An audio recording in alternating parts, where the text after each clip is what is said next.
Hello दोस्तों, स्वागत आप सभी का आपका अपने चैनल बेसिक नॉलेज में। इस वीडियो में लोग देखने वाले क्लास 10th हिंदी ए का मॉडल पर का ऑब्जेक्टिव क्वेश्चंस का सारा का सॉल्यूशन, इसके बाद सारा सब्जेक्टिव भी मैं अपलोड कर दूंगा।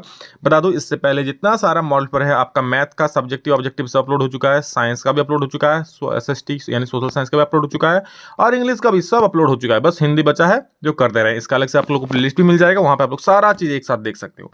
चलिए सब कुछ देखिए, और जो आंसर किए हैं ना सबसे सटीक और सबसे आसान आंसर आपको मिला है यहाँ पर, ठीक है। बाकी कहीं भी ऐसा आंसर नहीं मिला होगा तो देख लीजिएगा उसको। चलिए, बाकी आप लोगों का अब बहुत जल्द और धमाकर धाकर क्लास आएगा जो एग्जाम में प्रश्न पूछ जाएंगे, वो सारे क्वेश्चन कराएंगे। चैनल को सब्सक्राइब कर लीजिए, ठीक है, ताकि सभी को पता चल सके।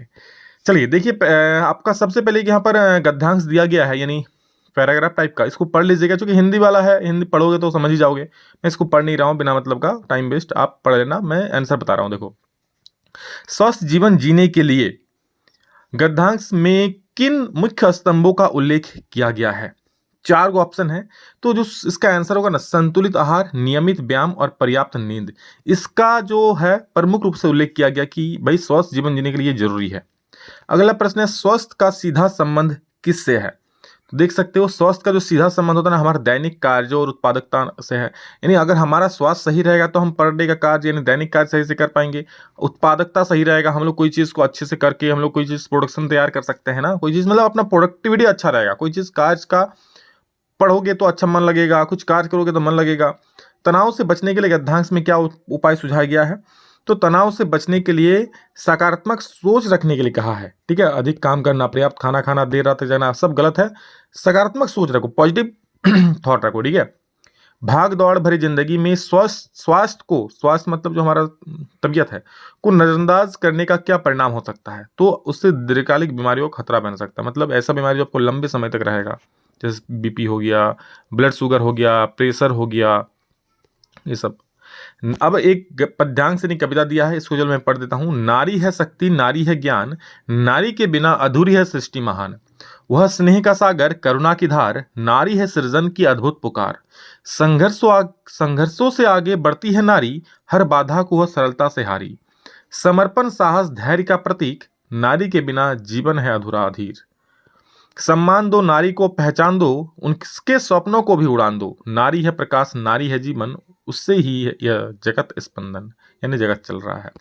पहला सवाल है, पद्यांश के अनुसार नारी के बिना क्या अधूरी है? तो भाई नारी के बिना पूरी की पूरी सृष्टि ही अधूरी है। तो ऑप्शन नंबर बी 5 का बिल्कुल सही हो जाएगा। नेक्स्ट है, नारी को किसका प्रतीक बताया गया है? तो नारी को यहाँ पर समर्पण, साहस और धैर्य का प्रतीक बताया गया है, यानी जो 6 का बी है बिल्कुल सही हो जाएगा। पद्यांश में नारी को किन गुणों से संबंधित किया गया, यानी नारी के क्या क्या गुण बताए गए हैं? तो इसका हो जाएगा, देखो, क्रोध लालच नहीं, धन वैभव नहीं, कठोरता अनुशासन भी नहीं। क्या हो जाएगा? स्नेह करुणा और सृजन का यहाँ पर स्नेह करुणा और सृजन से संबोधित किया गया है। नारी के सपनों के लिए क्या आग्रह किया गया है कि उनके सपनों को उड़ान दो ना, तो 8 का क्या हो जाएगा? बिल्कुल उन्हें उड़ान देने का ऑप्शन भी सही हो जाएगा। अगला प्रश्न है, एक सकर्मक क्रिया का उदाहरण चुनिए। देखिए, इस बार का जो क्वेश्चन बना है, पता नहीं क्या क्रिया का पूरा भर दिया है, अजीब अजीब क्वेश्चन दिया है। देखो, ठीक है, सकर्मक क्रिया क्या उदाहरण, हालांकि ये क्वेश्चन आसानी है। सकर्मक क्रिया का उदाहरण क्या है? बच्चा रो रहा है, मैं खाना खा रही हूँ, तो बिल्कुल जिसमें कर्म रहेगा, जिसमें मैं खाना खा रही हूँ, क्या खा रही हूँ? खाना। तो ये सकर्मक क्रिया का उदाहरण हो जाएगा। आगे आप लोगों को सारा क्रिया डिटेल में बताया जाएगा हर एक को, तो बस सब्सक्राइब करके रख लीजिए, एग्जाम तक आपका सारा चीज कंप्लीट करा दिया जाएगा।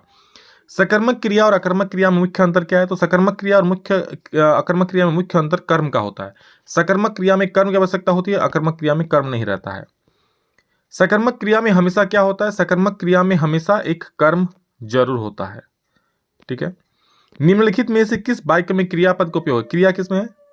तो बच्चा दौड़ रहा है, ये इसमें क्रिया है ना। पत्र शब्द का अर्थ नहीं है। पत्र शब्द का क्या अर्थ नहीं है? पत्रिका, पत्ता, चिट्ठी की पुस्तक। तो इसका सही उत्तर हो जाएगा पुस्तक। पत्र का अर्थ पुस्तक नहीं होता। देखिए, पत्रिका भी होता है, पत्ता को बोलते हैं ना बेल पत्र, तो पत्ता है। चिट्ठी को भी पत्र बोलते हैं, बट पुस्तक को नहीं बोलते। मूक शब्द का अर्थ क्या हो सकता है? मूक शब्द का अर्थ क्या हो सकता है? तो इसका अर्थ, मुख का अर्थ क्या हो सकता है? 14 का सही उत्तर आपका हो जाएगा चेहरा हो जाएगा। उसका मुख अच्छा है यानी उसका चेहरा अच्छा है, तो ऑप्शन नंबर ए सही हो जाएगा, ठीक है, 14 का ए। नेक्स्ट देखो, 15 नंबर क्या बोल रहा है? अव्यय शब्द की परिभाषा क्या है? तो अव्यय किसको बोलते हैं? जो अपनी स्थिति या रूप में कभी नहीं बदलता, ठीक है, उसे क्या बोलते हैं? अव्यय, ठीक है।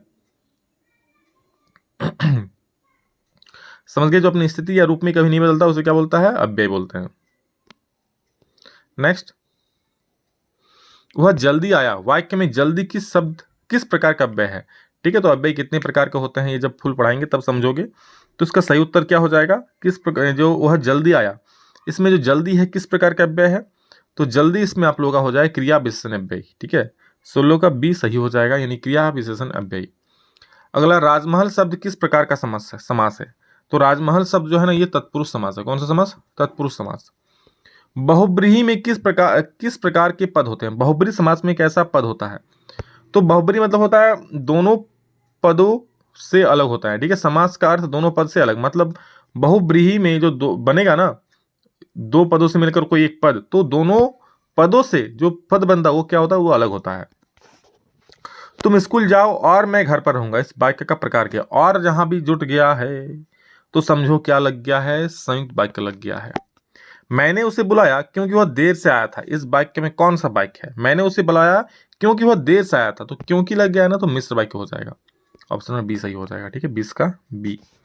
नेक्स्ट 21 नंबर क्या है, एक यहाँ पर गद्यांश दिया हुआ है। ठीक है, गद्यांश को पढ़ लीजिएगा। बार बार सोचते क्या होगा उस कौम का जो अपने देश की खातिर घर गृहस्थी जबानी जिंदगी सब कुछ होम देने वाले पर भी हंसती है और अपने लिए बिकने के मौके ढूंढती है। दुखी हो गए, 15 दिन बाद फिर उसी कस्बे से गुजर, कस्बे में घुसने से पहले ही ख्याल आया कि कस्बे की हृदय स्थली में सुभाष की प्रतिमा अवश्य ही प्रतिष्ठापित होगी, लेकिन सुभाष की आंखों पर चश्मा नहीं होगा। ये चश्मे वाला से है, एक पाठ से लिया गया है। ठीक है, नीरज जी का चश्मा। तो सवाल ये है, प्रश्न ये है कि गद्यांश में लेखक को किस बात का दुख हो रहा है। तो उन्हें दुख किस बात का हो रहा है, कौम की मानसिकता और देश के प्रति उस निष्ठा की, चश्मे की कमी की, सुभाष चंद्र बोस की मूर्ति के बारे में, कि अपने जीवन के फैसलों के बारे में। तो उन्हें किस चीज का दुख हो रहा है कि भाई उस कौम के बारे में, कि कौम की मानसिकता कैसी है, अपने देश के प्रति निष्ठा ही नहीं है। ठीक है, ऐसा कह रहा है। गद्यांश में लेखक का यह विचार सुभाष की आंखों पर चश्मा नहीं होगा का क्या अर्थ है। सुभाष चंद्र बोस की पहचान का हिस्सा नहीं था। सुभाष चंद्र बोस की मूर्ति में कोई कमी नहीं थी। चश्मा मूर्ति के साथ जोड़ने का विचार लेखक ने किया था। लेखक ने चश्मा बनाने की योजना बनाई थी। तो इसका जो सही उत्तर हो जाएगा ना, क्या, कि गद्यांश में लेखक का यह विचार था कि सुभाष की आंखों पर चश्मा नहीं होगा। इसका क्या अर्थ है, इसका अर्थ है कि सुभाष चंद्र बोस की मूर्ति में कोई कमी नहीं थी। ठीक है, कोई कमी नहीं थी।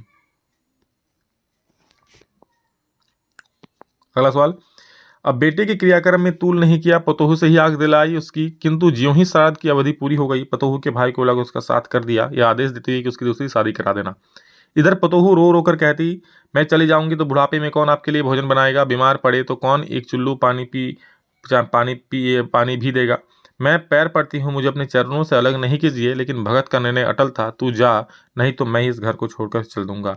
यह थी उनकी आखिरी दलील, और इस दलील के आगे बेचारे की क्या चलती। ठीक है, ये आप लोगों का भगत जो है, ठीक है, बाल गोविंद भगत पाठ से लिया गया है।